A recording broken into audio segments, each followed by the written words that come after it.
Assalamualaikum warahmatullahi taala wabarakatuh. Selamat pagi, selamat siang, selamat sore, bagi Bapak Ibu dosen yang sudah melihat video saya. Saya haturkan terima kasih karena Bapak Ibu sekalian mau memberikan masukannya terhadap ide saya dan juga feedback nanti mungkin terhadap ide saya ini yang akan saya ajukan di program pendanaan perusahaan pemula berbasis riset. Sekali lagi saya aturkan terima kasih karena mau saya mintai pendapat ketika Bapak Ibu semua liburan di kampus.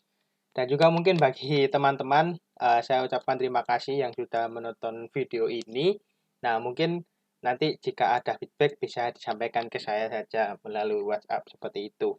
Jadi in short, ini adalah program dari BRIN yang kemarin mengadakan webinar sosialisasi di Polinema dan saya mendengar kabar bahwasanya Polinema mungkin akan melakukan seleksi internal ya, atau mungkin nanti pengajuannya ke Pudir berapa ya, Pudir 4 kalau nggak salah, seperti itu. Kalau nggak salah ini dananya itu, wait a minute, up to. Nah, peserta yang lulus mentoring coaching dapat mengajukan pendanaan sampai dengan maksimal 300 juta per tahun dengan pengajuan maksimal 2 tahun. Berarti maksimal bisa dapat 600 juta. It's a big deal ya. Jadi mungkin sebuah challenge bagi saya sendiri untuk mengikuti kegiatan kali ini. Oke, mungkin karena ini adalah berbasis riset ya. Jadi ide yang saya usung berbeda dengan ide yang saya ajukan sebelumnya, yaitu deploy can tapi masih satu grup uh, suffix can seperti itu. Jadi mungkin langsung saja ke idenya. Jadi idenya saya namain feedback can. Tagline-nya adalah make your product feedback driven. Nah ini saya, ini profil singkat lah. Nah jadi di video kali ini kita akan berbicara masalah apa yang dicoba diselesaikan oleh feedback can, solusi dari feedback can, dan juga mungkin karena ini nanti harus ada MVP-nya dan mungkin tech stack dari feedback can sendiri itu apa.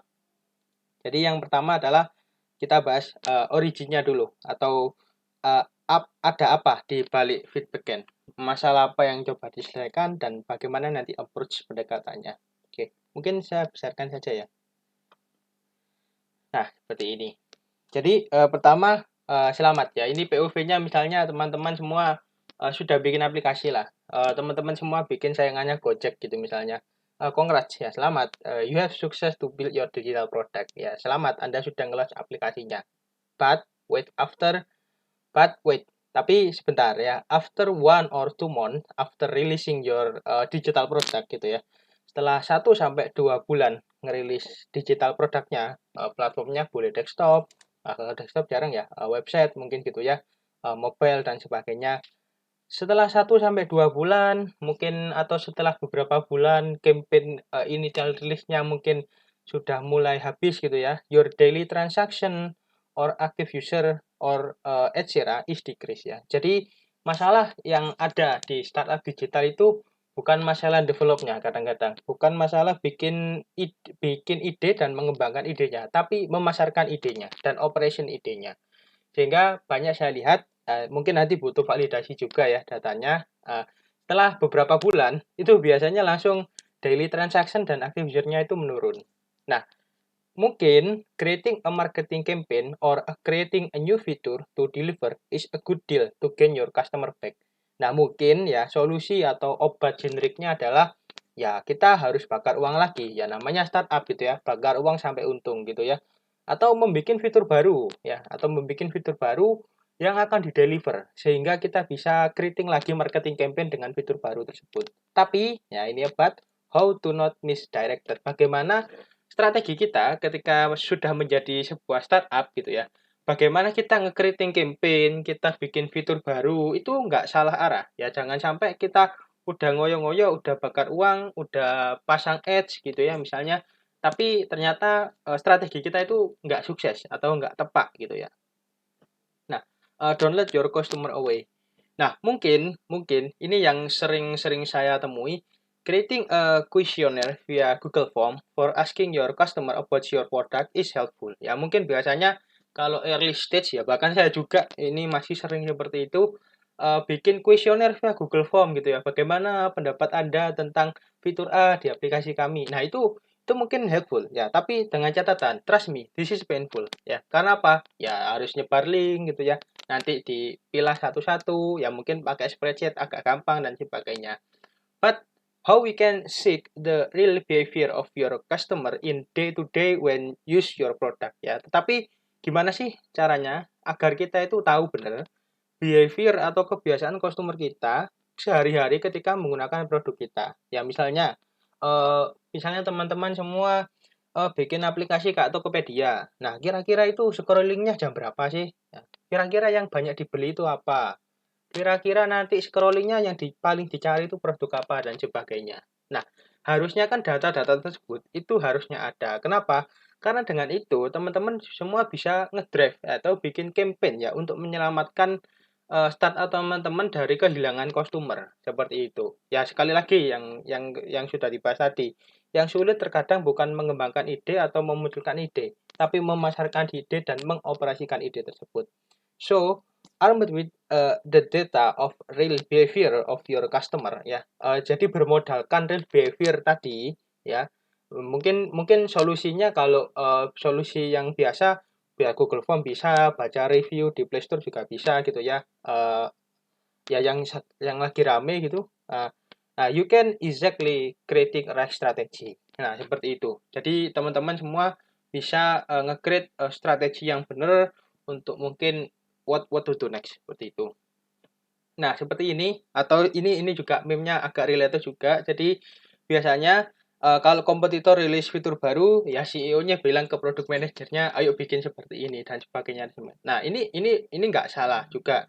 Tapi mungkin bisa saja yang ada di meme ini itu kurang tepat ya untuk dilakukan. Karena apa? Behavior setiap platform itu beda gitu ya.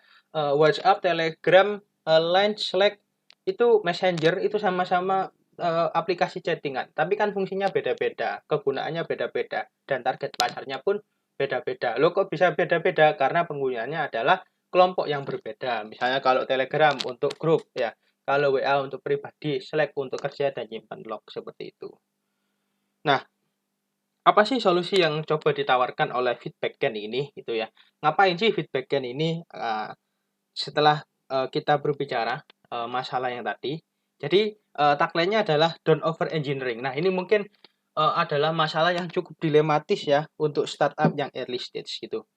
Feedback driven make easy. Jadi yang coba ditawarkan adalah Feedbackend mencoba menawarkan solusi yang mana solusinya nanti itu akan mempermudah feedback driven development produk Anda menjadi lebih mudah. Mohon maaf, ini tipe harusnya Feedbackend ya, tapi ini slide-nya copy yang dulu.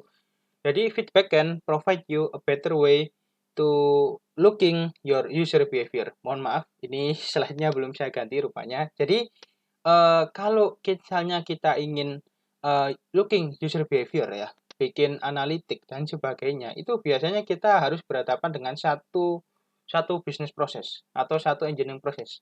Namanya data engineering ya. Ya, yang mana in short itu mungkin cukup kompleks dan menghabiskan cost dalam tanda kutip ya tergantung cloud provider apa yang Anda pakai gitu.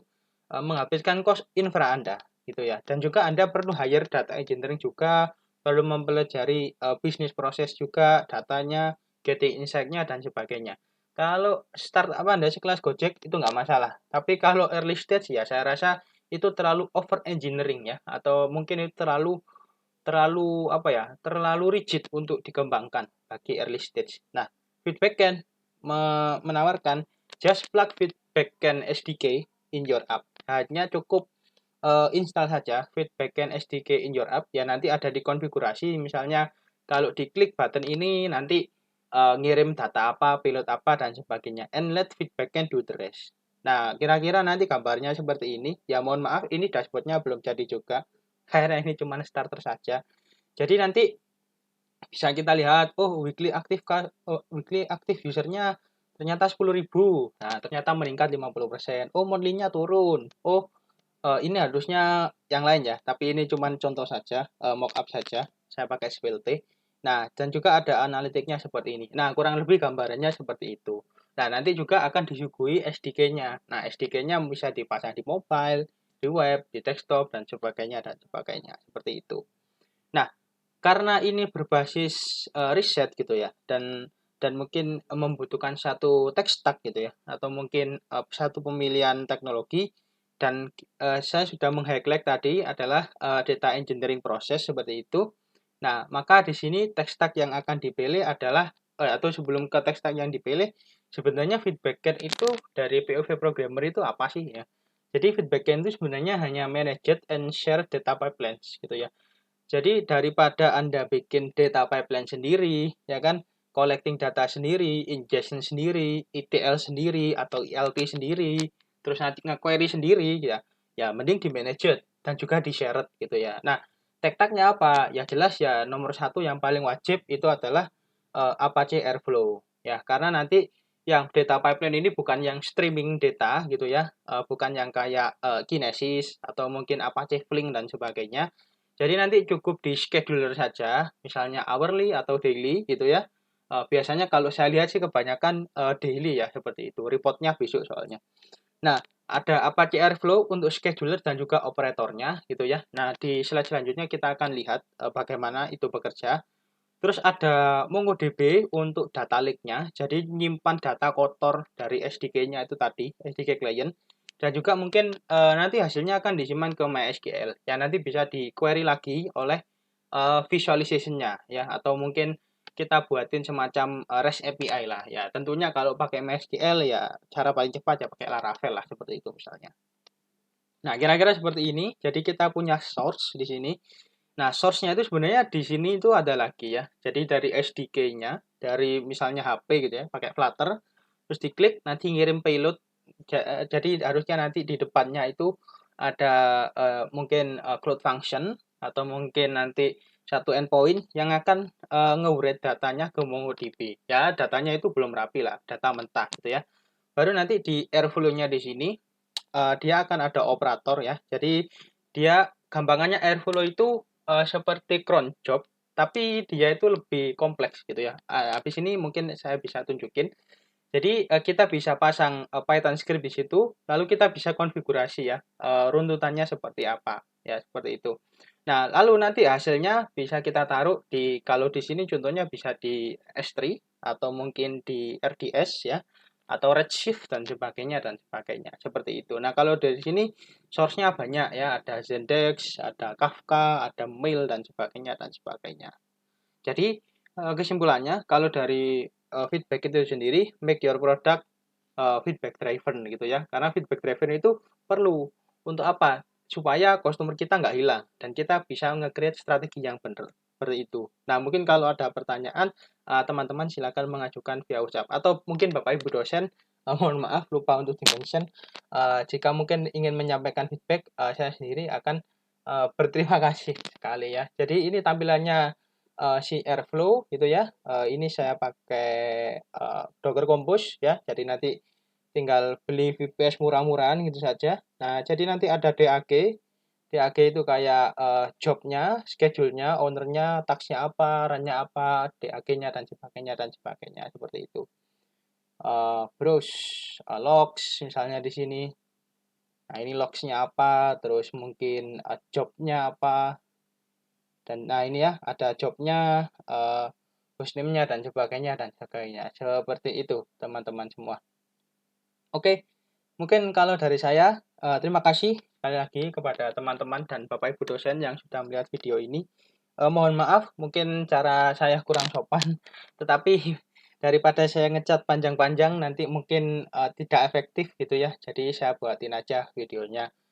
Barangkali teman-teman atau Bapak Ibu dosen mempunyai satu feedback atau satu masukan bagi saya sendiri mengucapkan banyak-banyak terima kasih atas perhatiannya. Mungkin itu saja. Oh ya, ini maksimal 3 orang ya. Nah, mungkin nanti untuk creating MVP-nya ya yang jelas saya butuh kayaknya engineer satu lagi gitu ya. Dan juga teman-teman mungkin yang mau bergabung mengurusi administrasi juga boleh. Mungkin itu saja dari saya. Terima kasih. Wabillahi taufiq wal hidayah. Assalamualaikum warahmatullahi taala wabarakatuh.